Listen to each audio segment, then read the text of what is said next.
अस्सलाम वालेकुम दोस्तों, क्या हाल है? खैरियत से हैं गाइस। और हमने अपनी लास्ट वीडियो में symptoms of employment standing order 2015 के कुछ क्लॉजेस सीखे थे और हमने ये जाना था कि उसमें सेक्शंस कितने हैं। जैसे कि मैंने बताया था 14 सेक्शंस हैं, 23 स्टैंडिंग ऑर्डर्स हैं।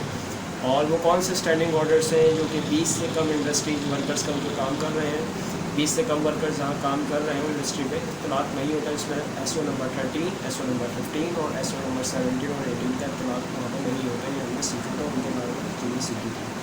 अच्छा, मेरे पास एक सवाल आया था कि क्या टेम्परेरी वर्कर को हम 1 साल के लिए और उससे ज़ायद के अरसे के लिए अपने पास काम पर रख सकते हैं? तो दोस्तों जी नहीं, बिल्कुल ऐसा नहीं है। और ऐसा क्यों नहीं है ये मैं आपको बता देता हूँ। क्योंकि सिम्टम्स एम्प्लॉयमेंट स्टैंडिंग ऑर्डर 2015 का जो क्लॉज है temporary worker classification of worker में मौजूद है, उसकी ज़्यादा से ज़्यादा जो मुद्दत है या जो ज़्यादा से ज़्यादा हद है उसकी एम्प्लॉयमेंट की, वो 9 महीने है।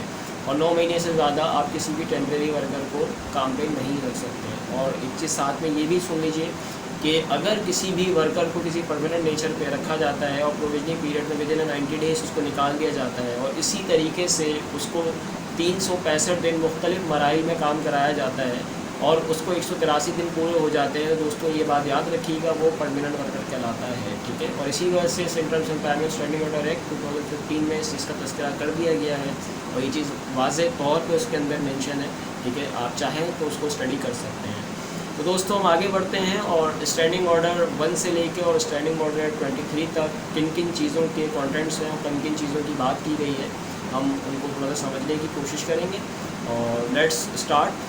तो सबसे पहले क्लासिफिकेशन ऑफ वर्कर है, जो कि मैं आपको पहले बता चुका हूँ कि क्लासिफिकेशन ऑफ वर्कर्स की 6 टाइप्स हैं। Number 1 permanent worker, provisional worker, बदली वर्कर, टेम्परेरी वर्कर, इसके अलावा अप्रेंटाइज वर्कर है, इसके अलावा जो है आपका कॉन्ट्रैक्ट वर्कर है। ठीक है, ये तमाम वो है जो कि क्लासिफिकेशन ऑफ वर्कर में शामिल है।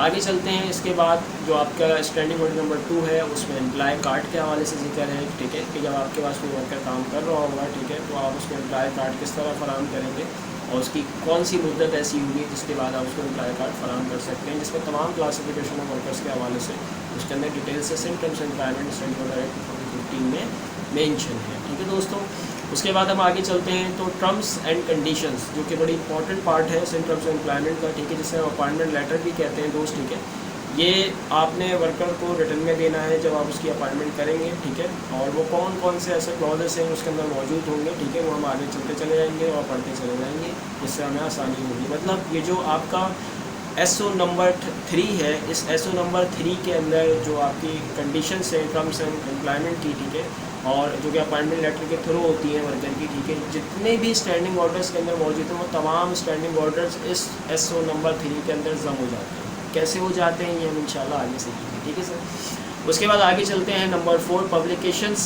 Of working hours. ठीक है, ये पब्लिकेशन ऑफ वर्कर्स आवर जो है ये यूजली जो है वो किसी भी कंपनी, किसी भी इंडस्ट्री के जो मेन गेट पे जो नोटिस बोर्ड्स होते हैं उन पे मेंशंस होते हैं, जिसमें हम 8 आवर्स की शिफ्ट्स या जनरल शिफ्ट जो 9 घंटे की होती है उसके बारे में जान लेते हैं आसानी से। ठीक है, या जो रिले सिस्टम पे जो शिफ्ट वर्क 24/7 होती हैं उनके हवाले से तमाम चीज़ें पब्लिकेशन ऑफ आवर्स के अंदर मेंशन होती हैं।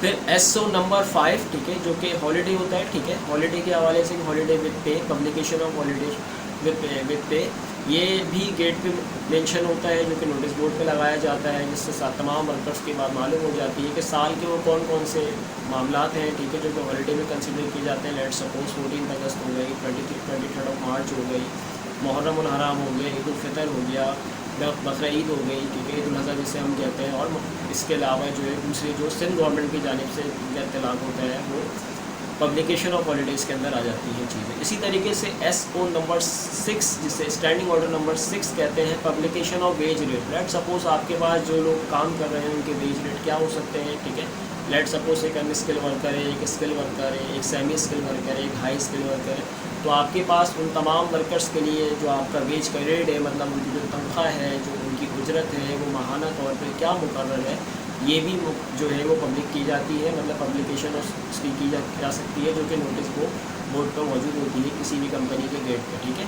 या फिर किसी भी ऐसी जगह पे जहाँ पे वर्कर्स बआसानी उसको पढ़ सकें। इसके बाद आगे चलते हैं नंबर 7, स्टैंडिंग ऑर्डर नंबर 7, ये शिफ्ट वर्किंग आवर्स के हवाले से कि जो शिफ्ट की टाइमिंग्स हैं वो क्या होंगी। ठीक है। और ये वर्किंग आवर्स बहुत इंपॉर्टेंट होते हैं, जिससे जो है इसके लिए पब्लिकेशंस लाजमी होनी चाहिए इसकी किसी भी कंपनी के गेट पे, ठीक है, जिससे वर्कर्स को ये पता होता है और आने वाले किसी भी शख्स को पता होता है कि जो है भाई यहाँ पे शिफ्ट के आवर्स क्या हैं, ठीक है। और उसके बाद SO नंबर 8 है, जिसमें attendance and let coming. Attendance and let coming से मुराद ये है कि जो किसी की हाज़िरी हो चाहिए उसका क्या सिलसिला होगा, किस तरीके से होगा, वो हम आगे जाके पढ़ेंगे भी इन चीज़ों को।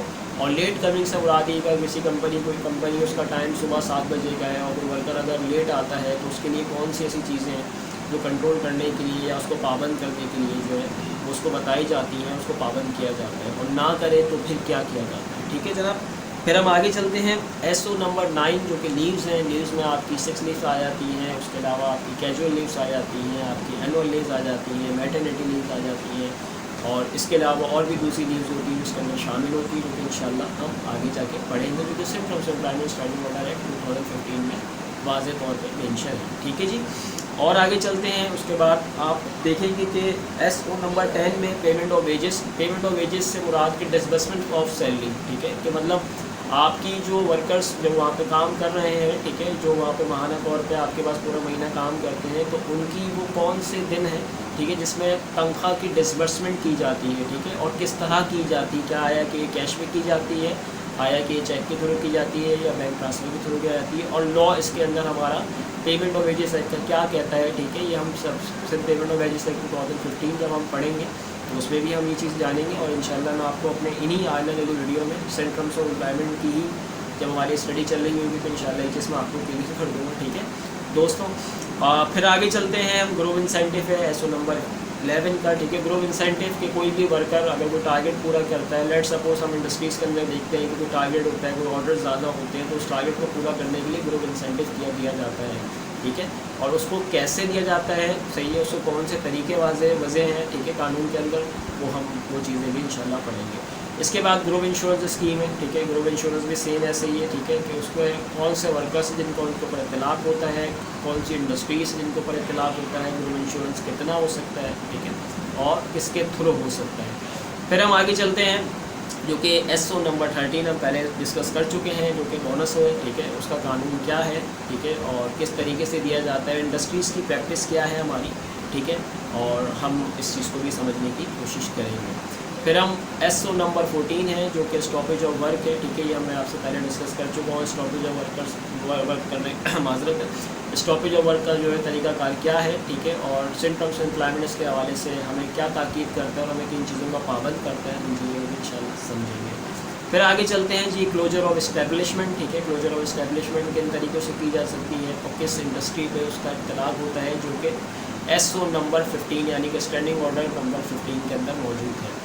उसके बाद हम termination of employment, this is a very important part guys, और ये SO नंबर 16 के अंदर मौजूद है, और ये बहुत इंपॉर्टेंट है समझना सबके लिए कि ये वो टर्मिनेशन ऑफ एम्प्लॉयमेंट की कंडीशंस क्या होती है, कैसे की जाती है, और किन जो क्लासिफिकेशन ऑफ वर्कर्स है, किस क्लासिफिकेट वर्कर पे कौन सा टर्मिनेशन का जो कानून है वो अप्लाई होता है, या क्या मेथड है जो अप्लाई किया जा सकता है, और central terms of employment standing order act 2015 हमें उसका पाबंद करता है, ठीक है दोस्तों। तो इसी तरीके से SO नंबर 17 है, जो कि service certificate in case of termination like dismissal, retrenchment, ठीक है, जो कि मैं आपको बता चुका हूँ अपनी आने वाली इससे पहले वाली वीडियो के अंदर भी।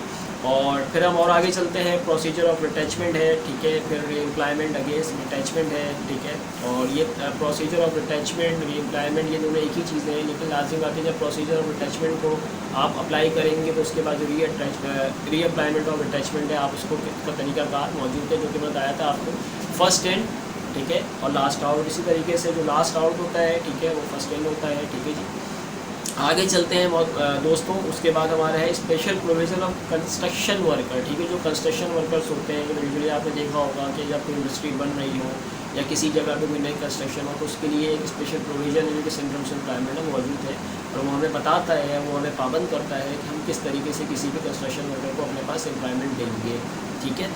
और आगे चलते हैं जी, हम थोड़ा सा जो कि मेन सब्जेक्ट है और मेरा पसंदीदा पार्ट है दोस्तों, और आई होप कि आप लोगों का पसंदीदा पार्ट होगा, वो है पनिशमेंट, यानी कि डिसिप्लिनरी प्रोसीजर और डिसिप्लिनरी एक्शन। इन चीज़ों को ये बड़ा ज़बरदस्त बहुत वास्ट सब्जेक्ट है, और यूजुअली हमारे जो HR के लोग होते हैं या हमारे जो IR के नए लोग होते हैं वो इन चीज़ों को समझने से कासर होते हैं या उनको प्रोसीजर नहीं पता होता है। तो जब मैं ये चीज़ें सीख रहा था तो मैंने कोशिश की थी कि बहुत अच्छे तरीके से सीखूँ, और मुझे बड़ी मुश्किलात भी हुई थी शुरू में, लेकिन फिर बहरहाल क्योंकि मेरा अपना पर्सनल सब्जेक्ट था और मेरा इसमें इंटरेस्ट बहुत ज़्यादा था तो मुझे सीखने में बहुत आसानी हुई। और आज अल्हम्दुलिल्लाह आज भी मैं कभी कभी फंस जाता हूँ इन चीज़ों में, लेकिन बहरहाल जो मेरे अतराफ़ के जो मेरे गाइडर्स हैं और हमारे कुछ ऐसे दोस्त भी हैं जो कि बहुत करीब है मेरे और वो मुझे बहुत अच्छे तरीके से चीज़ें समझा देते हैं। ठीक है, अब आगे चलते हैं जी। उसके बाद है एविक्शन ऑफ रेजिडेंशियल अकोमोडेशन। ठीक है, मिसाल के तौर पे कोई भी आपका वर्कर है जिसको आपने कानूनी में आपने रिहाई दी हुई है, लेट सपोज वो पंजाब में रहता है, सिंध में आके जॉब कर रहा है, या सिंध में रहता है पंजाब में जाके, या मुल्क में किसी मुख्तलिफ जगह पे काम कर रहा है, तो जो सिंध का कानून है उसके हवाले से क्या कहता है, ठीक है, उसको किस तरीके से उसका इत्तलाक उसके ऊपर होगा, ठीक है, हम वो भी सीखेंगे। और आखिरी हमारा SO number 23 liability of employ है।